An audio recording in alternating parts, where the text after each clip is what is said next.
brought you by Silver Pumps and Motors. Top quality और consistent performance के लिए सिर्फ सिल्वर पंप्स नाम याद रखना. జీబీఎస్ గుంటూరులో జీబీఎస్ వ్యాధి ఒకటి కలవర పెడుతోంది. 4 రోజుల్లో 7 కేసులు నమోదు కావడంతో ప్రభుత్వం కూడా అలర్ట్ అయింది. ఎవరు భయపడాల్సిన అవసరం లేదని చెప్తోంది. అందుకు సంబంధించిన బ్రేకింగ్ ఇది. గుల్లియన్ బారే సిండ్రోమ్ అనే ఈ జీబీఎస్ బాధితులను గుంటూరు జీజీహెచ్కు తరలించారు. జీబీఎస్ బాధితులు పెరగడంతో ఏపీ సర్కార్ అలర్ట్ అయ్యింది. Health principal secretary Krishnababu Guntur జీజీహెచ్కు వెళ్లారు. న్యూరాలజీ వార్డును పరిశీలించారు. ఇమ్యూనోగ్లోబిన్ ఇంజెక్షన్లు అందుబాటులో ఉంచుతున్నామని కృష్ణబాబు తెలిపారు.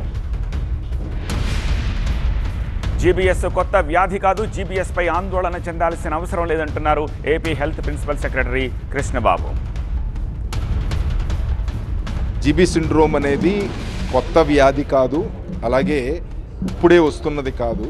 మామూలుగా ఎవరికైనా ఇన్ఫెక్షన్స్ వచ్చి ఆ ఇన్ఫెక్షన్స్కి ఏ ఇన్ఫెక్షన్ వచ్చినా మన బాడీలో యాంటీబాడీస్ తయారవుతాయి. స్టేట్ వైడ్ మన కంట్రీ వైడ్గా ఎక్కడ చూసినా గ్లోబల్గా చూసినా 1 or 2 cases per 1 lakh population. 1,00,000 కేసుల్లో 1-2 కేసులు రిపోర్ట్ అవ్వడం అనేది చాలా కామన్గా జరుగుతుంది. కాకపోతే మన పూణేలో రీసెంట్గా ఆల్మోస్ట్ ఒకే ప్రాంతంలో ఒక 140 పైన కేసులు వచ్చేటప్పటికి న్యాచురల్గా ఇంకా ఏదైనా అంటే నార్మల్గా వచ్చే ఇన్ఫెక్షన్స్ వలన కాకోకుండా బ్యాక్టీరియల్ డిసీజ్ ఏదన్నా స్పెసిఫిక్గా వాటర్ కానీ ఫుడ్ కానీ కంటామినేషన్ ద్వారా కానీ ఏదైనా అలా వస్తుందా అనే దాని మీద గవర్నమెంట్ ఆఫ్ ఇండియా చాలా డీటెయిల్డ్గా ఎగ్జామిన్ చేస్తోంది. సో మన స్టేట్లో కూడా అలా ఏమన్నా ఇష్యూ ఏమన్నా వస్తుందా అనే దాని మీద సర్వేలెన్స్ చాలా ఎక్కువ చేశాము. అబ్నార్మల్ వేరియేషన్ అయితే ఏమీ లేదు. అంటే ఒక పర్టికులర్ ప్రాంతం నుంచి, ఒక పర్టికులర్ స్ట్రీట్ నుంచి, ఒక పర్టికులర్ విలేజ్ నుంచి కానీ, ఒక వార్డ్ నుంచి కానీ ఎక్సెస్ కేసెస్ రిపోర్ట్ అవ్వడం అనేది ఎక్కడా లేదు.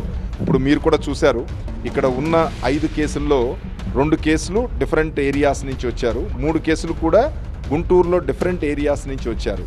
సో అందుకని ఒక పర్టికులర్ ప్రాంతంలో ఏదైనా ఒక ట్రిగ్గరింగ్ ఫ్యాక్టర్ ఉంది అనేది ఏమీ ఎస్టాబ్లిష్ అవ్వలేదు.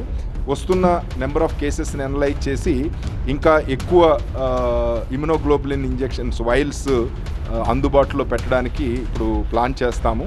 ఎంత ఖర్చు అయినా కానీ గవర్నమెంట్ తరపు నుంచి ప్రజలకి మెరుగైన సేవలు అందించడానికి తప్పకుండా ప్రయత్నం చేస్తాము.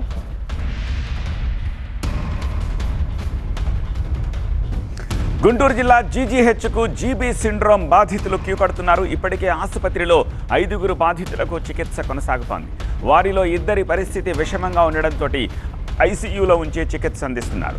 4 రోజుల్లో 7 జీబీ సిండ్రోమ్ కేసులు నమోదయ్యాయి. 2 డిశ్చార్జ్ చేశామని చెప్తున్నారు జీజీహెచ్ సూపరింటెండెంట్. కరోనా బాధితుల్లో ఎక్కువగా ఈ సిండ్రోమ్ కనిపిస్తోంది అంటున్నారు.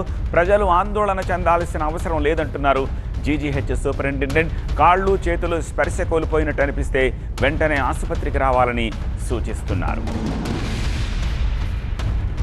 7లో 2 డిశ్చార్జ్ చేసాం. వాళ్ళకి ఇమ్యూనోగ్లోబులిన్స్ మనం ఇవి కొన్ని ఇస్తున్నాము, చాలా ఖరీదైనవి. మిగతా హాస్పిటల్స్లో అవి లేకపోవడం వల్ల అందరూ మన దగ్గరికి పంపిస్తున్నారు. ఈ చుట్టూతా 5 జిల్లాల నుంచి మనకి ఇక్కడ ప్రజానికి వస్తున్నారు. నేను విజ్ఞప్తి చేసేది ఏంటి, అలజడి చెందాల్సిన పని లేదు. ఇది లక్షల మందిలో ఒకళ్ళకో 2కో వస్తుంది. ఇది కోమార్బిడ్స్ అంటే షుగరు, బీపీ, ఇమ్యూన్ స్టాటస్ తక్కువ ఉన్న వాళ్ళకి, అంతకుముందు కోవిడ్ వచ్చిన వాళ్ళకి, అంతకుముందు వైరస్ డిసీజ్ వైరల్ ఫీవర్లు అవి వచ్చిన వాళ్ళకే వస్తాయి ఇవి. సో ఇవి వచ్చినప్పుడు తీసుకొస్తే మనం ట్రీట్మెంట్ ఇవ్వడానికి వీలుంటుంది. అయితే ప్రాణాంతకం కాదా అంటే ప్రాణాంతకం ఒక్కోసారి అవుతుంది.